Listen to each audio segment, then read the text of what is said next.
For all you elk hunters out there, chasing turkeys is basically the same thing. I know the reaction you just gave me, but don't knock it till you try it, and don't try it without OnX. The Hunt app will not only help you find new areas on public ground, but I use it to find out landowner info to get permission on private ground that I see birds on as well. OnX Hunt has a special offer for you. Use code CAL to receive 20% off your membership at onxmaps.com/hunt and find more birds this spring. I'm sure a lot of you guys remember the old ceremonial hunting tradition of eating the heart out of the first animal you killed. Meat from those organs are among the most nutrient-rich foods on the planet. You can get those same benefits your ancestors craved via convenient daily capsules from Heart and Soil. Find out more at heartandsoil.co. And remember, use code MeatEater for 10% off your purchase. There's nothing like snook hook sets at dawn or catching a tarpon in the moonlight. Find your next fishing trip made easy on fishingbooker.com and experience the magic of the Sunshine State or any other destination on your fishing bucket list. Book a blue water adventure in search of sailfish or go snapper fishing with the kids. With over 6,000 captains and trips to choose from, planning your next one just got a whole lot easier. Download the Fishing Booker app on the Google Play or App Store, or visit them online at fishingbooker.com to book your trip today.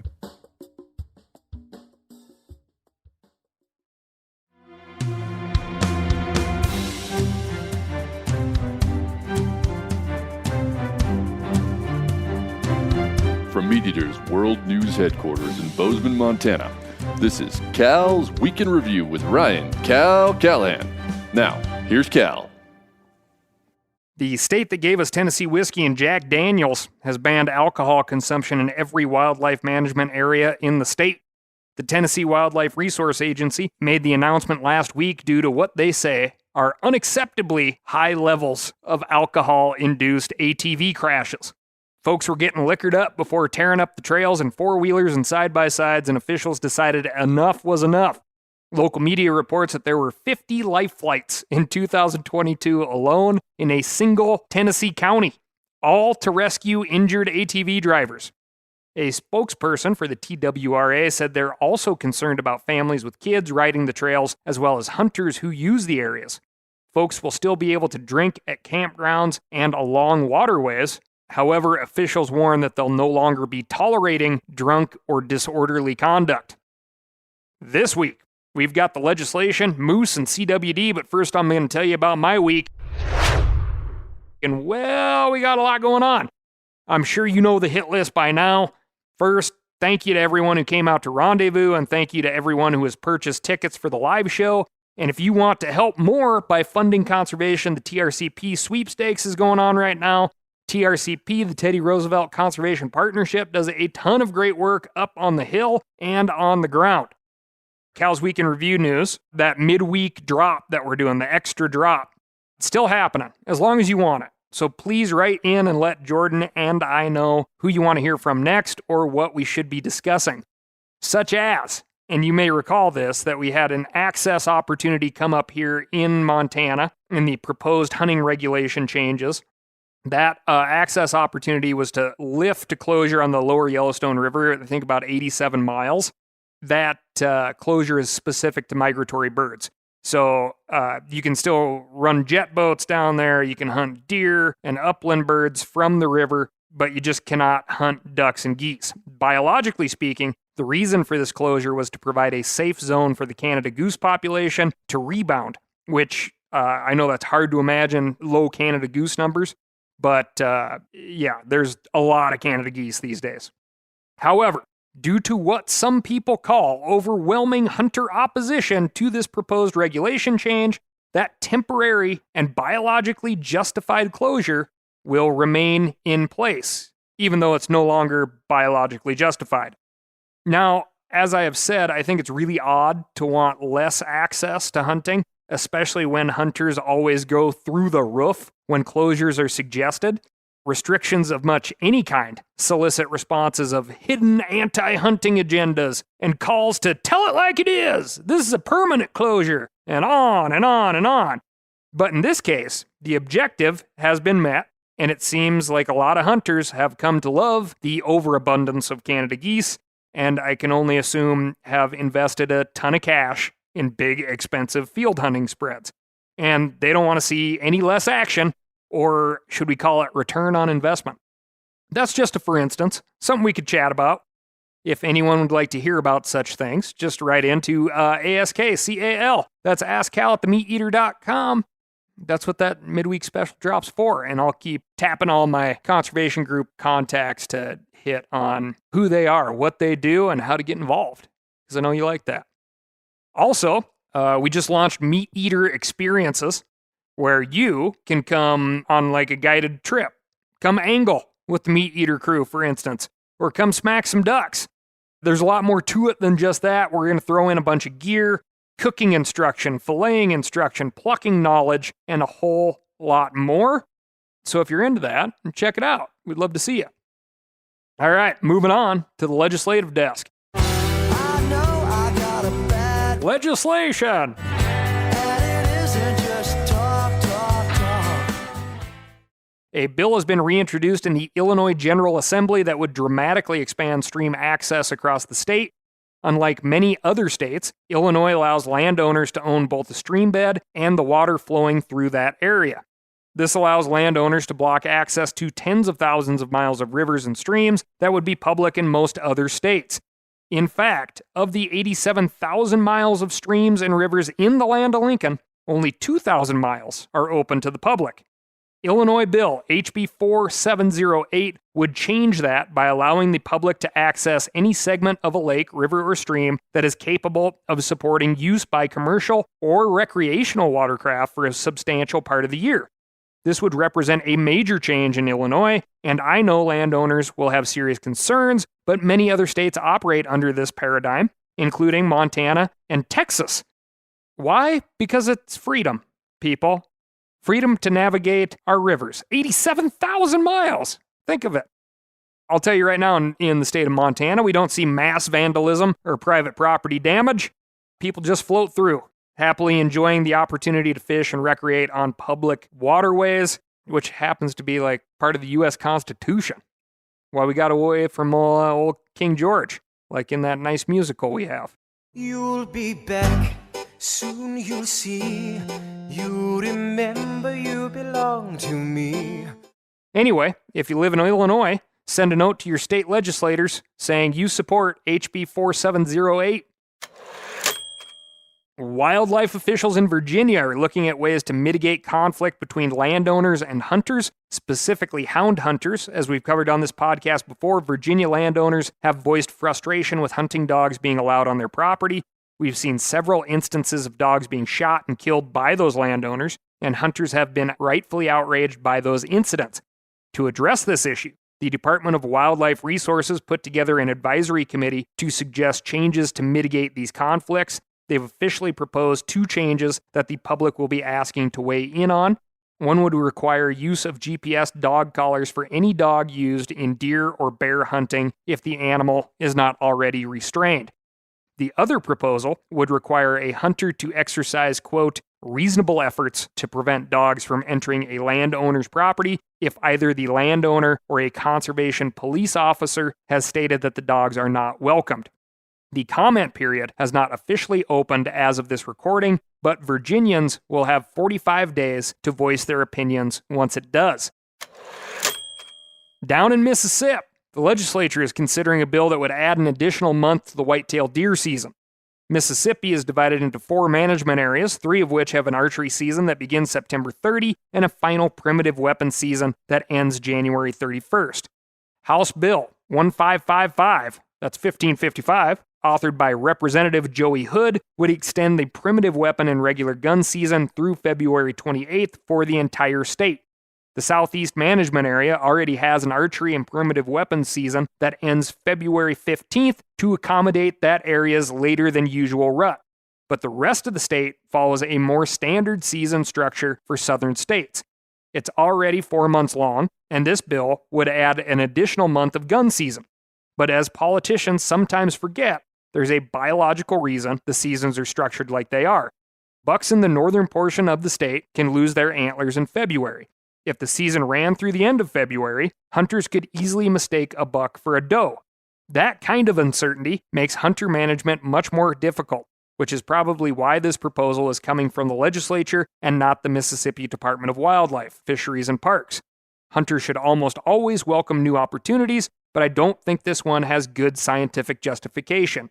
If you think I'm wrong, let me know by writing in to ASKCAL, that's AskCal at themeateater.com.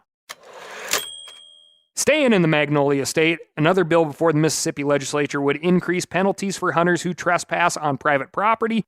Under current law, violators can face a $250 fine for a first offense and a $500 fine for a subsequent offense. Proponents of SB 2651 call that a slap on the wrist. This new bill would increase that penalty to up to $1,000 and possible jail time for a first-time offense.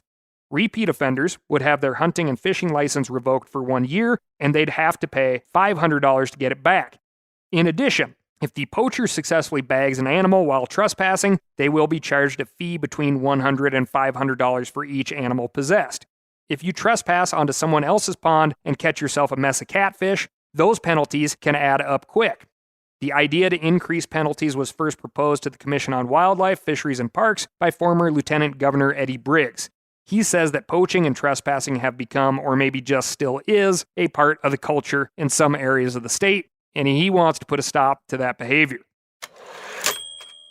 Over in the volunteer state, Tennessee Governor Bill Lee just signed a bill that heads off some of the anti-hunting policies and appointments we've seen on other wildlife commissions. Specifically, HB 2263 requires that anyone appointed to the Tennessee Fish and Wildlife Commission actively participate in the activities regulated by the commission. What a concept! These activities include hunting, angling, trapping, and boating. The bill also makes hunting, fishing, and trapping the preferred method of wildlife management and says the Wildlife Agency shall promote and support those activities. The bill was written and promoted by the Tennessee Wildlife Federation in response to what's happened in states like Washington and Colorado, and they hope other states will consider similar bills.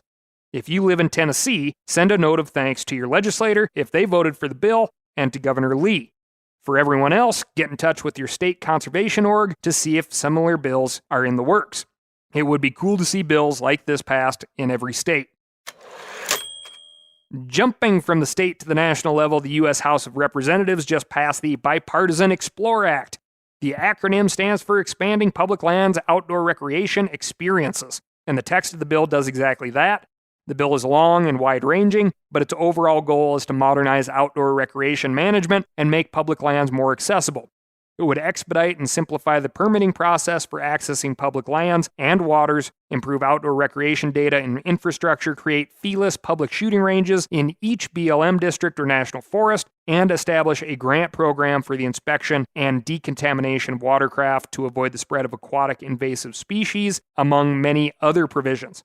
It was led by Democrat Representative Raul Grijalva and Republican Representative Bruce Westerman, who we had on the podcast in episode 253. The bill passed the House on a voice vote, meaning it was overwhelmingly supported. A similar bill is working its way through the Senate, where the Energy and Natural Resources Committee passed it unanimously in 2023. You know, I should say here, before somebody calls me out on it, and I'm pretty sure the Explore Act, this also wrapped up in here, is film crews can get permits on public land easier and more expedited fashion, and that permitting process would be revamped so it's less expensive for smaller film crews. So like the size of your footprint would dictate the fee, which has kind of been like a flat fee in a lot of these areas up until now. I think that's in here. Write in, let me know if I'm messing that up. For all you elk hunters out there, chasing turkeys is basically the same thing. I know the reaction you just gave me, but don't knock it till you try it, and don't try it without OnX. The Hunt app will not only help you find new areas on public ground, but I use it to find out landowner info to get permission on private ground that I see birds on as well. OnX Hunt has a special offer for you. Use code CAL to receive 20% off your membership at onxmaps.com/hunt and find more birds this spring. Now, a lot of you guys are familiar with the old hunting tradition of eating, some organ, the heart or a chunk of liver off the first animal you kill. I had that when I was a little kid, and it was a big deal. Organ meats were always prized by frontier people who knew the importance of getting a lot of different minerals and nutrients. And as often is the case, those guys were onto something, because organs are among the most nutrient-rich foods on the planet. And you can get the same benefits your ancestors craved via convenient daily capsules from Heart and Soil, made exclusively from regeneratively raised, grass-fed, and finished cattle. Heart and Soil's unique freeze-drying process means all those important nutrients are trapped in, ensuring you experience every one of the benefits of nature's superfood in a clean, convenient, taste-free capsule. Find out more at heartandsoil.co. And make sure to use code MeatEater for 10% off your purchase. That's heartandsoil.co. Use the code MeatEater. Hey, I just sat down with the owners and operators of Maui Nui Venison. You've heard that name before because I've talked about them here on this podcast. They're on a mission to balance axis deer populations on Maui while giving back to the community and run a totally sustainable operation. Now, it's wild axis deer, which is an invasive species, but this operation is monitored and observed by the USDA, and they can commercially sell axis deer. Last time I went out to Maui to hunt axis, I did not kill one, which is where Maui Nui Venison would come in very handy for folks like me who want to get your own meat, but aren't always successful and still want to have something in the freezer or handy in the form of a snack stick that is as close to getting your own as you can get, which is what Maui Nui Venison is. You can become a snack subscriber, get some axis deer sticks sent right to your door. Visit MauiNuiVenison.com. That's MAUINUI venison.com, and use promo code CAL for 20% off your first order. Moving on to the toxic waste desk. Last week we told you about a nitrogen fertilizer spill in Illinois that killed a bunch of fish in Rooks Creek. This week, I'm sorry to say, we have an even worse story from the cornfields of Iowa. There, another fertilizer spill killed nearly all the fish in a 60-mile stretch of the, oh boy, you're going to kill me for this, Nishnabotna River. Yeah, Nishnabotna. And you think I can't speak Iowan. Anyway, the Iowa Department of Natural Resources estimates at least 750,000 fish were killed in the accident, making this the largest fish kill in the state in the last decade and the 5th largest on record, which is crazy to think about. 750,000 fish from 60 miles of river, and this is only the 5th largest since we started tracking these things. 60 miles of river, 750,000 dead fish. Anyway, much like the spill in Illinois, this one was caused by a leaking or malfunctioning valve that caused 265,000 gallons of liquid nitrogen to spill into the East Nishnabotna River. The fertilizer company is called New Cooperative, and they'll be paying some kind of restitution for allowing the spill. Officials told the Des Moines Register that a restitution total has not yet been set, but the estimated value of the fish will likely be greater than $200,000. If that number holds, this would be the largest valuation for a documented Iowa fish kill, according to DNR data. Another little sub thing here. Somebody wrote in that liquid nitrogen would not in itself kill the fish, but it could possibly sap the oxygen in the river, and that's what killed the fish. But liquid nitrogen is in fact your instigator in these incidents. Small fish, such as minnows and chubs, accounted for the vast majority of the dead fish, but there were also an estimated 7,700 super delicious channel catfish that anglers will never have the chance to put in a hot 375-degree bath of liquid beef fat. If you ask me, I think the value of those shared dinners should be factored into the restitution cost. You might be able to put a number on a catfish in a fish market, but the recreational value of those fish is much, much higher. Along with the fish, numerous frogs, snakes, mussels, and earthworms died in the spill. Big thanks to listener Jake Burge for sending us that story. Moving on to the moose desk.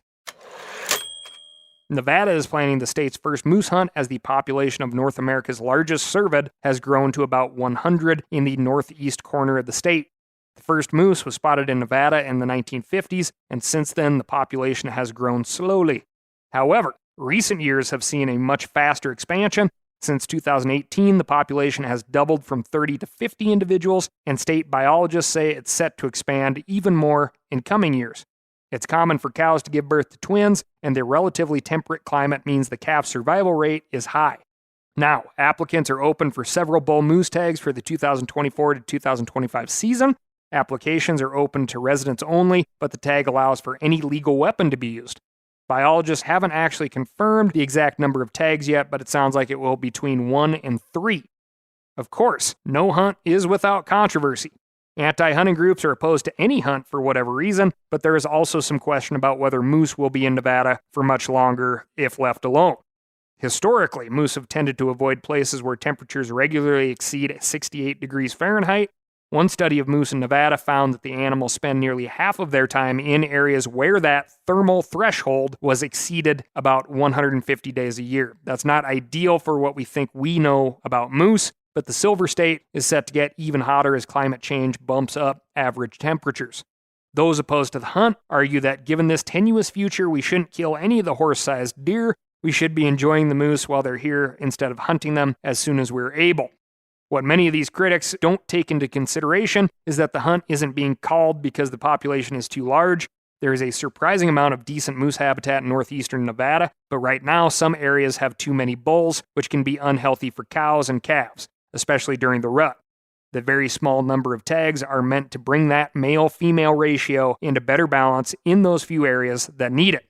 In other words, the hunt is being called for the good of the species as a whole. It'll help make sure that the moose population thrives for as long as it can. And who knows?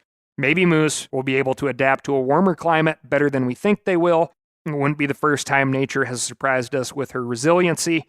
Maybe that cow's deer that we love chasing in northern New Mexico started out as a moose. We'll talk to old Heffelfinger about that one. Moving on to the wolf desk. Colorado Parks and Wildlife confirmed earlier this month that wolves have killed at least 2 calves, that's beef cow calves, since the canines were released into the Centennial State. One calf was killed in Grand County on April 2nd, and another was killed in Jackson County on April 7th. This is the same part of the state where Colorado Parks and Wildlife released 10 wolves at the behest of Colorado voters. Agency officials say they are aware of 4 wolves in the area where the most recent calf was killed. Some of those wolves were released in December of last year, while 1 or 2 others have naturally migrated down from Wyoming. However, they have refused to release the specific location or the specific wolves involved in the depredation. They say doing so could allow someone to determine the location of the wolves, though I'm sure the ranchers in the area aren't being shy about letting folks know why their calves are coming up dead. Those ranchers are entitled to the fair market value of the animals if claims are submitted. Parks and Wildlife is also working with the Colorado Department of Agriculture to bring in range riders to help guard livestock. Moving on to chronic wasting disease. For the first time ever, chronic wasting disease has been confirmed in a white-tailed deer in Indiana. The Indiana Department of Natural Resources sent out a press release on April 5 confirming that CWD was detected in a buck harvested in LaGrange County. The sample was collected by a licensed taxidermist through the DNR's CWD Taxidermist Incentive Program. Since LaGrange County borders Michigan, biologists have been watching that area closely. This wasn't unexpected, but I was honestly surprised that Indiana had never had a positive case. This may be one of those things where, yes, they have, but they just haven't been testing for it. CWD has been detected in all 4 states bordering Indiana, Ohio, Michigan, Illinois, and Kentucky. There are no known cures or treatments for the disease, so it was inevitable that CWD would one day be detected in Indiana. Now, it's there. It's up to Indiana hunters and taxidermists to help the DNR monitor its progress. The agency isn't taking a hard line on this issue. There is no mandatory testing, though there are sampling stations throughout the state where deer can be tested. There is no fee for testing, and hunters can see their results in an online portal. Taxidermists in some areas of the state will also be asked to test their deer, though this isn't mandatory either. Taxidermists who participate in the incentive program will receive $10 for every sample they collect. Here is what the Indiana DNR says about their CWD management plan. Quote, Indiana DNR's response is based on the latest scientific information about the effectiveness and costs of CWD management options. Our plan focuses on monitoring the spread of the disease to inform hunters and enable Hoosiers to live with the presence of this disease in deer. Living with CWD as opposed to eradicating it is possible only because the disease has never been shown to spread to humans. Although there is a new case that I think we got a lot of gray area that we got to talk about. But if that were to change officially, I have a feeling state agencies would be running around like their heads are on fire and their asses are catching, as the old song says.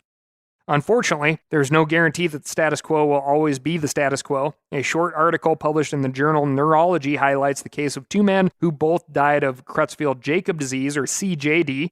Like CWD, CJD is a central nervous system disorder caused by misfolded prion proteins. Both of these men lived in the same area, and one is confirmed to have eaten meat from CWD-infected deer.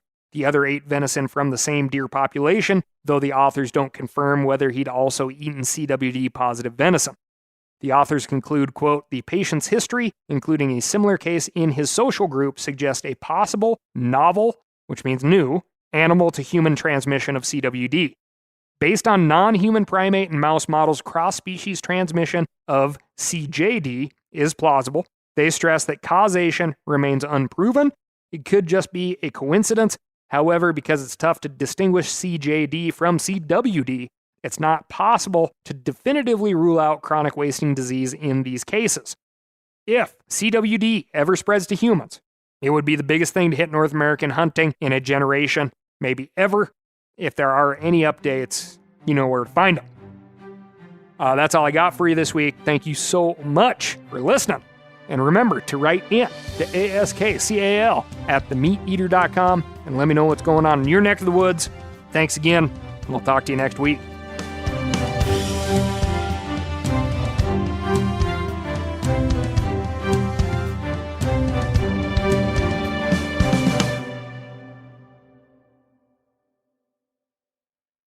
I'm sure a lot of you guys remember the old ceremonial hunting tradition of eating the heart out of the first animal you kill. Meat from those organs are among the most nutrient-rich foods on the planet. You can get those same benefits your ancestors craved via convenient daily capsules from Heart and Soil. Find out more at heartandsoil.co. And remember, use code MeatEater for 10% off your purchase.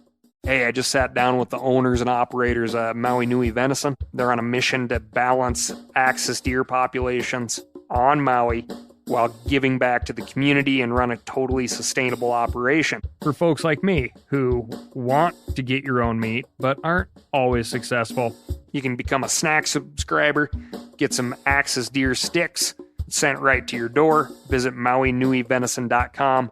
That's MAUINUI. venison.com and use promo code CAL for 20% off your first order.